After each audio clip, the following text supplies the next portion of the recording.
कान्ताय कल्याणनिधये निधयेत्तिनाम् श्रीवेङ्कटनिवासाय श्रीनिवासाय मङ्गलम् लक्ष्मी सविभ्रमालोकसुभ्रूविभ्रमचक्षुषे चक्षुषे सर्वलोकानां वेङ्कटेशाय मङ्गलम्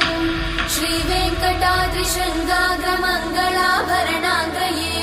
मङ्गलानां निवासाय श्रीनिवासाय मङ्गलम् सर्वावयव सौन्दर्य सम्पदा सर्वचेतसां सदा सम्मोहनायास्तु वेङ्कटेशाय मङ्गलम् नित्याय निरवध्याय सत्यानन्दचिदात्मने